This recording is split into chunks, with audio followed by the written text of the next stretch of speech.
the next 5 years in marketing are going to change more than like the last 25 have because of AI. And I totally believe that, but I still don't think that the things you mentioned, it's interesting to hear a $100 million company go back to basics. Everybody can do that now, right? We can all just write like shitty emails and shitty content and send it out. And it's just not going to work anymore. Exactly. But I think some of these more automated, personalized orchestration, bringing in intent data, bringing in other signals, and thinking about it from a more holistic, almost like more of a marketing mindset that just, hey, you need a person that's going to go look through lists. They're going to copy and paste data. That are going to like write manual things. You're almost doing a better job of bringing in like specialized expertise than just throwing humans to like run tasks. Exit.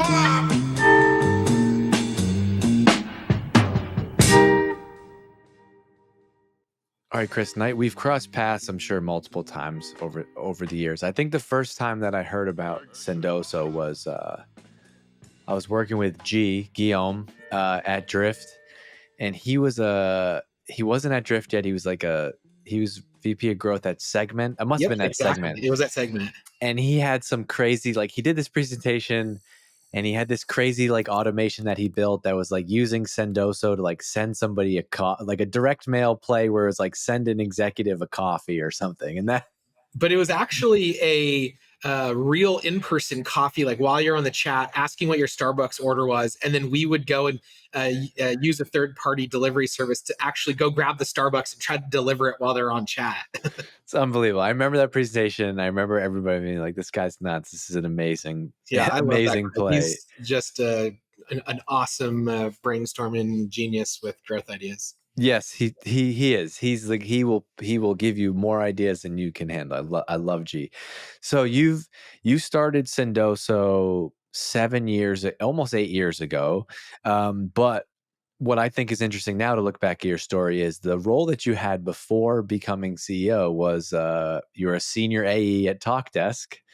I don't want to replay the whole Sendoso founding story, but this is a crazy 8 years going from an AE carrying a quota, doing inside sales to running a company. Can you share a little bit about that journey? And then let's eventually get to Sendoso today.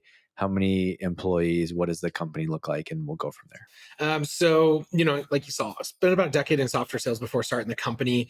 And I had always known that I had this itch to want to start a company, but you needed that really painful problem to solve in order for me to really want to jump in. And so, while I was in sales, it was just kind of, obvious to me at the time that email was becoming very spammy and very hard to get into people's inboxes. This was 8 years ago, ironically.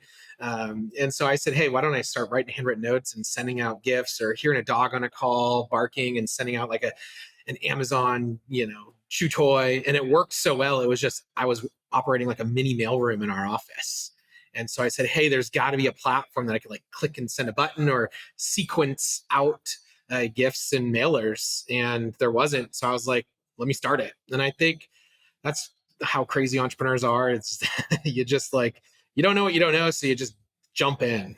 That seems like a crazy lift to go think about, given that you weren't a software developer. The product that you wanted to build was not there. Obviously, software was a key component of that, but like at the end of the day, it's that last mile, like physically delivering the box. I remember I had my first kid when I was at Drift, and somebody sent me a direct mail. The best direct mail campaign I ever got was they sent me diapers. Fantastic. You need those. You need them. Yeah. They're expensive. Yeah. I had a newborn, and so it was like they weren't out of size yet. That was like the best one. So what was what crazy thing was going on in your head to think like, yeah, we're gonna solve this problem? And what was the hardest part about solving that initial, like, actually sending out gifts? It was a mix of solve the problem first. I'd been in early stage startups for the better half of the last decade, so I had seen it play out in front of me. So I kind of had an insider look on like, okay, here's how we built the software. Maybe I wasn't building it myself, but I was saying, here's how we do it. Here's the team that is early stage building. So I kind of understood like how the org chart develops.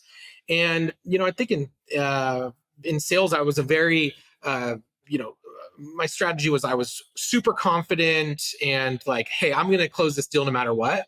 And so I took that kind of sales mindset to say, I can go figure out how to build software. I can go figure out how to raise money. I can go figure out how to get customers. And honestly, some of my sales skills worked really well for me in starting the company because one, I knew what I wanted to build because I was going to be the end user. So I was like, well, if I wanted to use this software, let me just draw it out. And then let me go on Upwork, finding an engineer to say, hey, here's what I want to build. Here's the screens on what it could look like.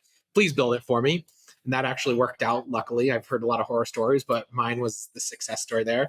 And then I'm like, I know how to sell. So I'm going to go sell customers day zero to get them on the platform. I'm going to go sell VCs to why they should invest in me. And then I got to go sell people on why they should join me on this crazy journey. And fill me in on Sendoso today. What's the it's we're recording this in I'm like, what day is it? We're recording this May 2024. How do you talk about the company today? Stage, Yeah, size, what you so do? stage C in funding. We've got kind of mid 200s of employees. Our North Star by the end of this year, we're shooting towards 100 million in revenue. We'll think we'll get there early next year. We're a couple months away from profitability, which is an exciting metric for us given the last couple of years. We've seen about, give or take, 10 million sends and about 100 million spent on our platform. That's been a really interesting data set to look at. And I think we're just getting started. And then you've obviously had to ride the roller coaster of the last couple years in SaaS. As a CEO in SaaS right now, how do you talk about the market? So I'm starting a new company. I'm starting a media company, and not really in SaaS, but our customers are in SaaS, either the B2B marketers, like the B2B marketers that would pay for subscriptions to our community, listen to our podcasts, subscribe to our content, but then also sponsors. Like we've been talking to Sendoso about doing a sponsorship. We have lots of the top SaaS companies are sponsoring. Anecdotally, to me, I feel like within the last 3 or 4 months, like we're actually hiring more people right now to scale our business and create content, because I don't know if it's because we're riding this trend of like community and influencer marketing, but we have an overwhelming amount of demand from companies like you all in this space who want to do stuff. I'm reading that as a sign that like demand is back. People are playing a little bit more offense again. But what's your perspective as a CEO? Yeah, I agree there. I think people are going back in. CFOs are loosening budgets over the last kind of half a year. I'd say the last 3 4 quarters. We're seeing a big uptick in spend on our platform, which is a good sign because a lot of marketing and sales budgets are loosening up to spend on our platform.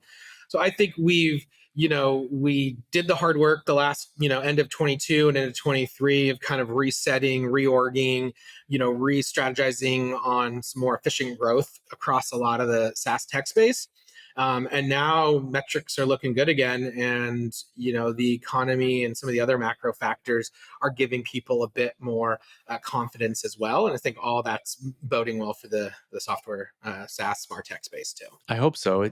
I would love to see I don't think we're going to get back to the 2021 craziness, but it seems like we're going to make some thoughtful, rational decisions, and spending lots of money on budget should kind of feel a little bit uncomfortable again. We're like, all right, I'm going to do this, but like, I got to make this work out. And I think that's a healthy behavior versus just like, yeah, I don't know, we'll just write a check and hopefully this works out. And it doesn't matter. Exactly. And I think there was also like for a minute there was a big like halt everything. Let's focus on profits or reduce burn. But then there's that catch 22 where you still need to grow. And so I think we're seeing that come back even more where people got their metrics in order and now they're like, let's grow again.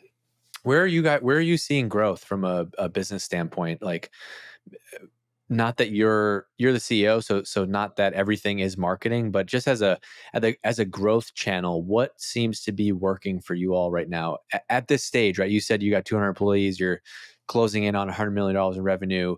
You've kind of gone through all of the early stage startup growth tactics at this point. Like what's working to grow right now? Yeah, so we're kind of coming back to some of those tactics and rethinking them. So one of the ways that we're seeing growth is through kind of some more automated programmatic outbound. So rethinking our SDR org using clay.com and a myriad of service integrated and connected to that, kind of rethinking how we orchestrate outbound from a more marketing, programmatic, data driven approach. So I think that's a big change from, call it 2021. We probably had 10 times as many SDRs.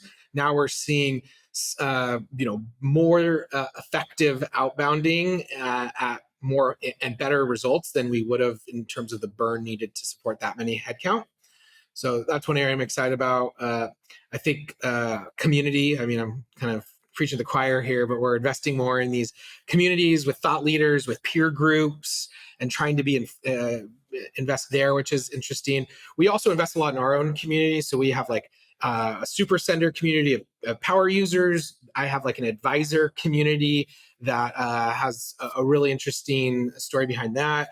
There's our Senfluencer program that we have that's building community. So that's a big one. And then I think micro field events that are more fun, different than 10,000 people in a Las Vegas conference hall are working well for us too.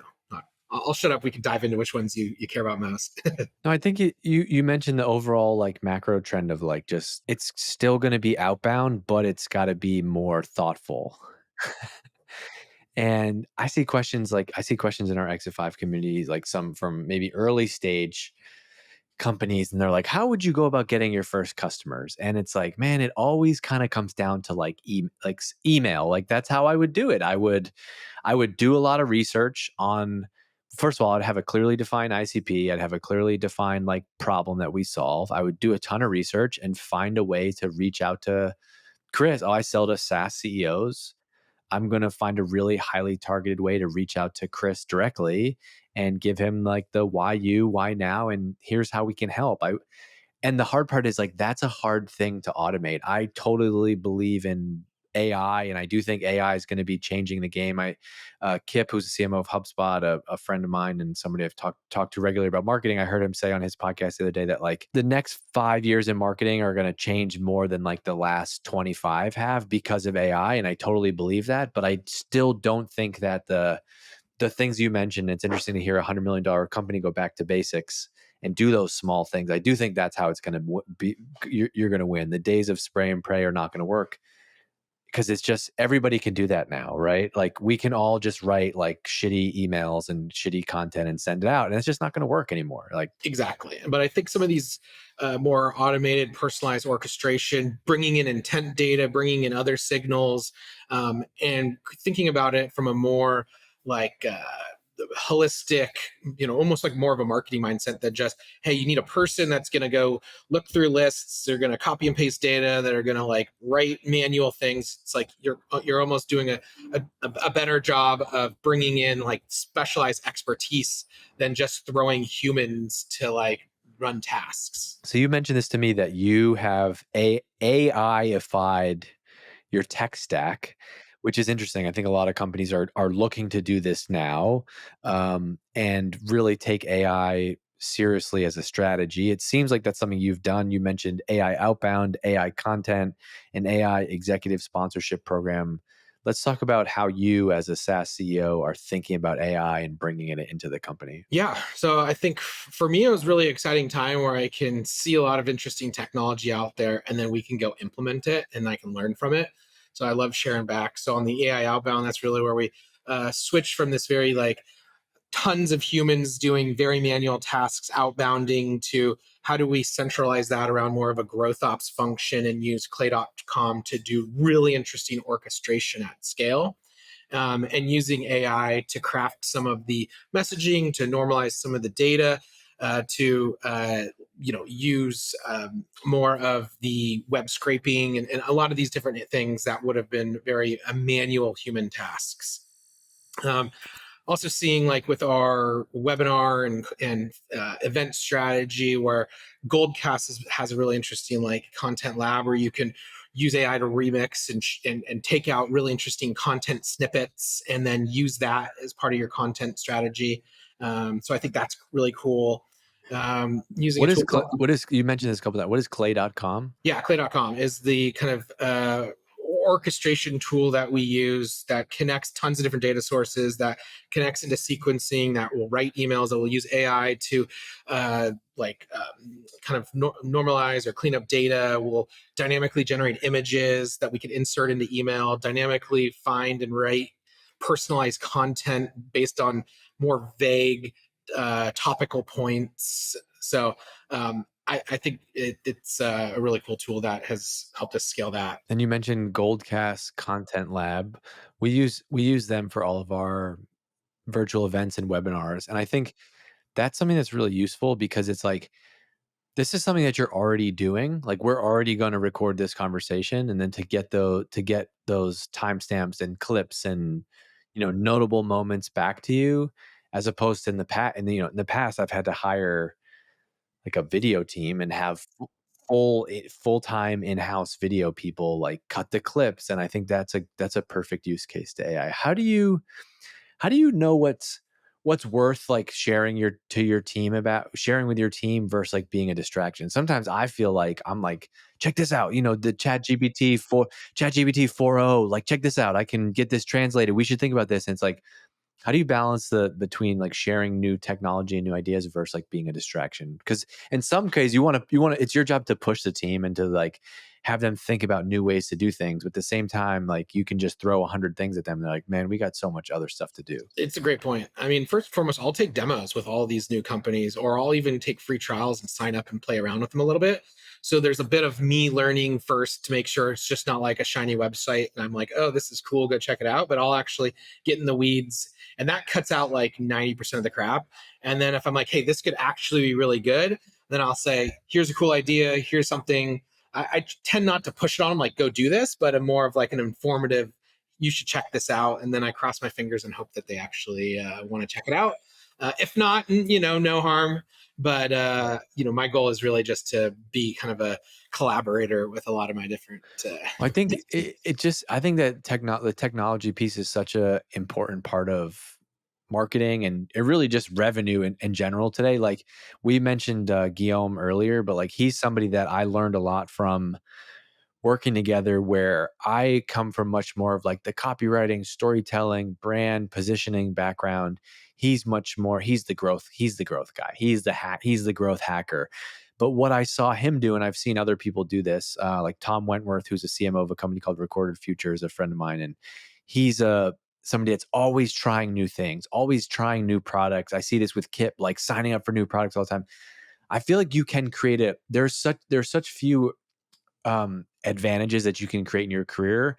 Being an early adopter is one of them, and like being super curious and like signing up for tools and technology, trying to bring new things into play. And so I'm saying this on this podcast because I do think for the people that are listening, like don't let all the noise about technology and AI, this and that, don't let that blind you from like there actually is an opportunity. And how can you be the curious early adopter and be like, yeah, we're going to try this thing and bring this in and be like, this is the CEO of $100 million company telling me he still signs up for new tools and takes demos and trials. Like, don't you see that that can be an advantage for you to be an early adopter with tools and tech, right? Yeah, exactly. Great point. What else is interesting to you about AI? Like, how is AI going to play with what you all do with direct mail and gifting and outbound? What role is it going to play? No, I'm really bullish on AI and gifting or direct mail. I think AI has a really unique place where you can use it to increase conversions for us and increase productivity. And so I think AI is really good at analyzing like gazillions of data points, writing and messaging, providing recommendation engines.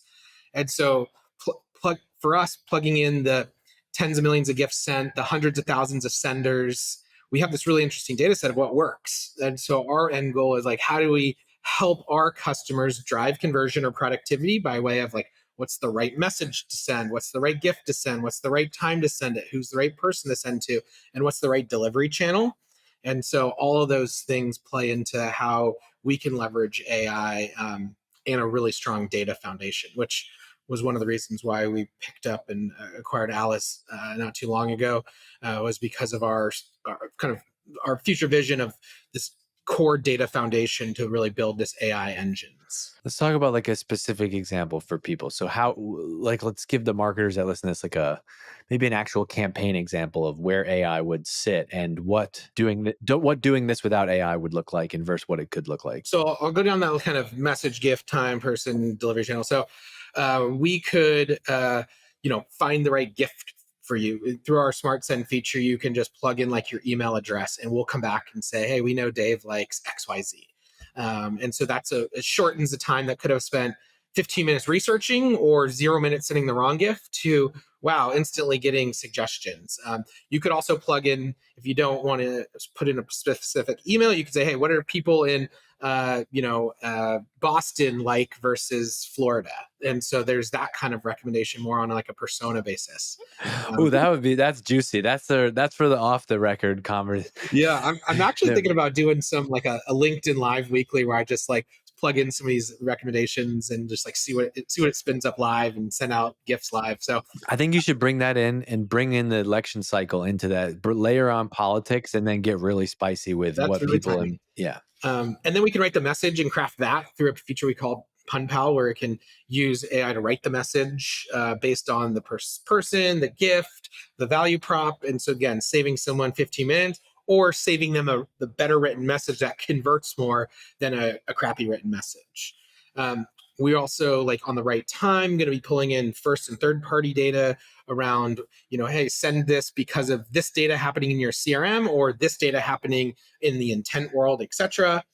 And then we're innovating right now on a really interesting smart delivery feature that we'll be releasing, where we can say, "Hey, don't send it to Dave, don't send to Kris. He's not in the office. Send to his home, and here's his home address." Or, "Hey, we know that Dave goes in the office because of XYZ. Send it to his office and surprise him." So there's a really interesting data set too around suggestion engine for delivery.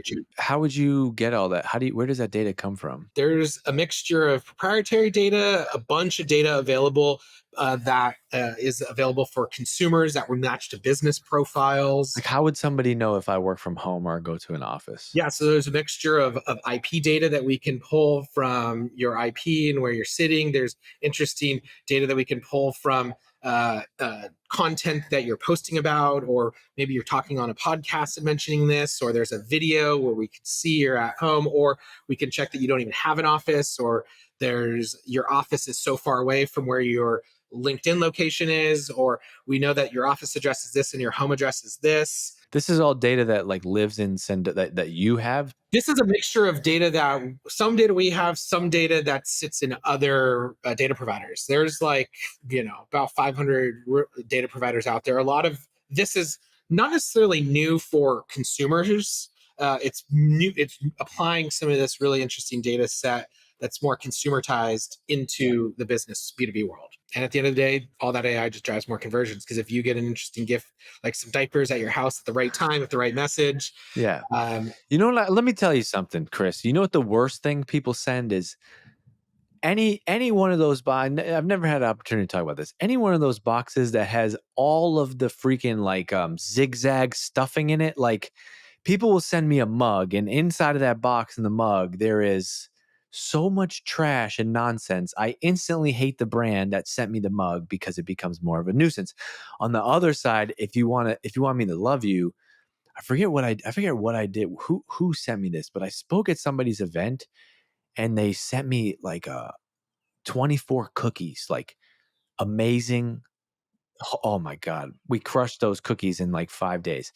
That's how you do it. Anyway, this is a soapbox for a different a different podcast, but I do think that stuff matters. It's like make the packaging easy. But that's not on you. That's on the people that. it's also on us. We help suggest these things to our customers. We help with really thinking about the whole But you don't experience. own like you don't own the actual products, right? Like, aren't you working with companies that like create the products? So we work with companies that create the products, and we're not necessarily a manufacturer, but we do logistics and warehousing and fulfillment. So we are helpful in some of that as well. But yeah, a lot of it goes into our global marketplace, our global fulfillment network that we can influence. So does everybody that uses Sendoso, is it to send gifts specifically, or like would I use Sendoso to like I have 500 Exit 5 hoodies. I want to store those somewhere Exactly. and So use. we'll do storage and shipping of swag. You could send 10,000 hoodies or one hoodie at a time.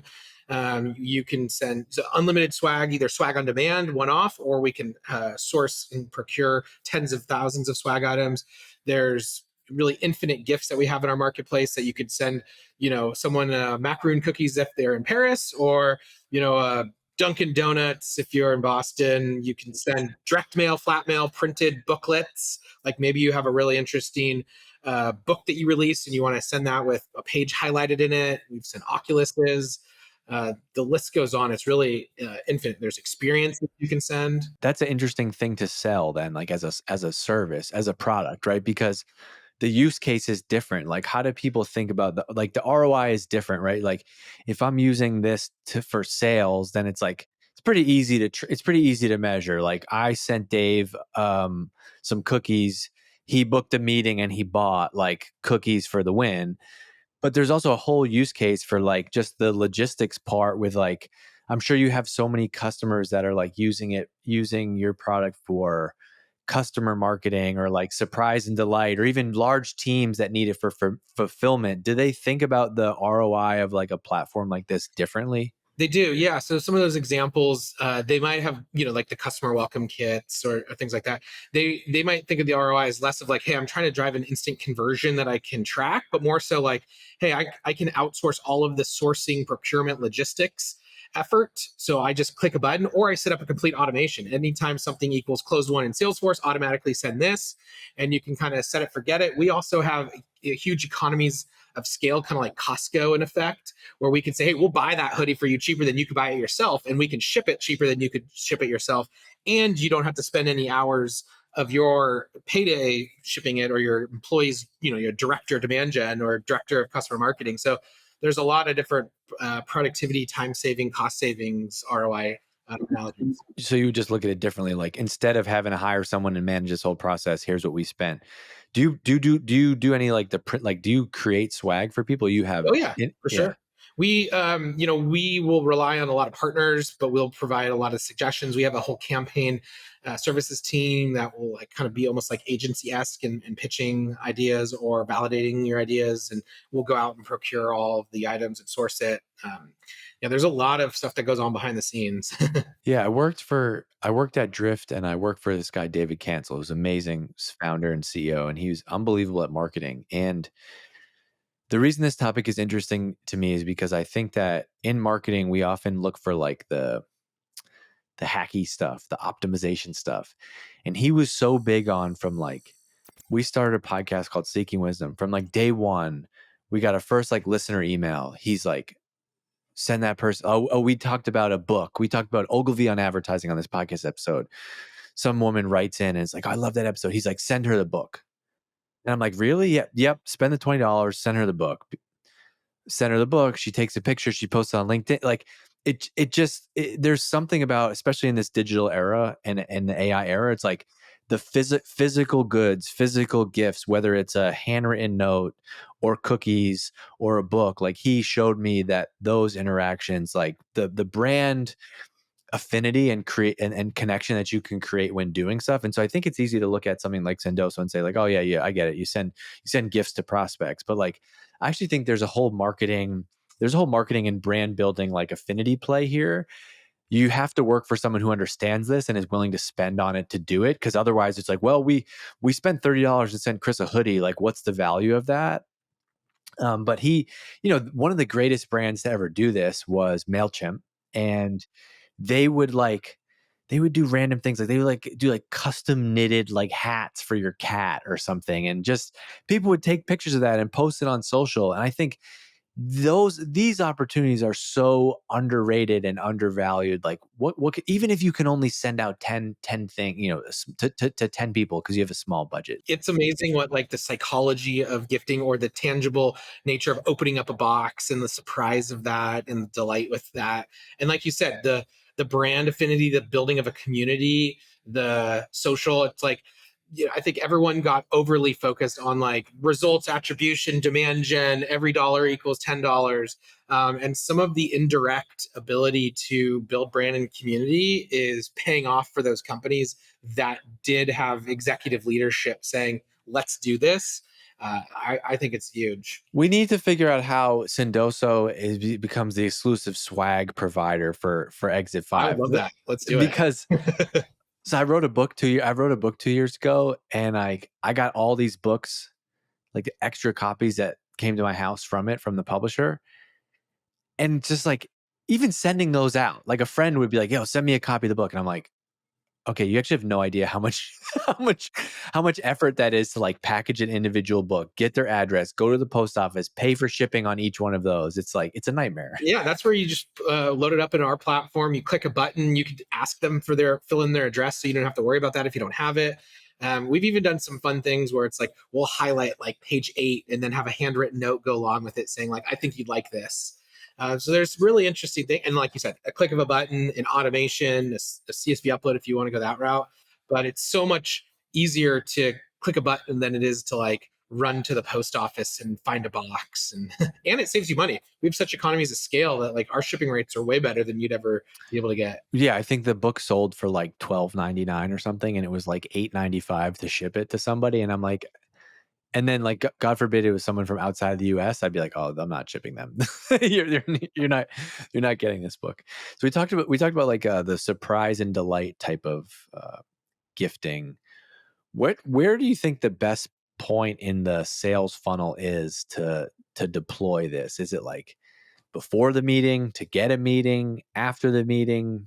Do you have any best practices around that? Yeah, so I'd usually look at, and I think about this case by case of, and that's where our sales team really becomes consultants for new prospects. It's like, well, where is uh, the specific company Acme Co's, where is the biggest pain? Are they booking a lot of meetings but have a 50% show rate? Well, let's solve that. Or hey, there's a huge gap in top of funnel pipeline. They're not getting enough meetings. Let's focus on that. Or hey, their sales cycle has been getting longer and longer. How do we shorten that? And so I think about it as this like not it's not like a one size fits all, close your eyes and shoot out a gazillion gifts.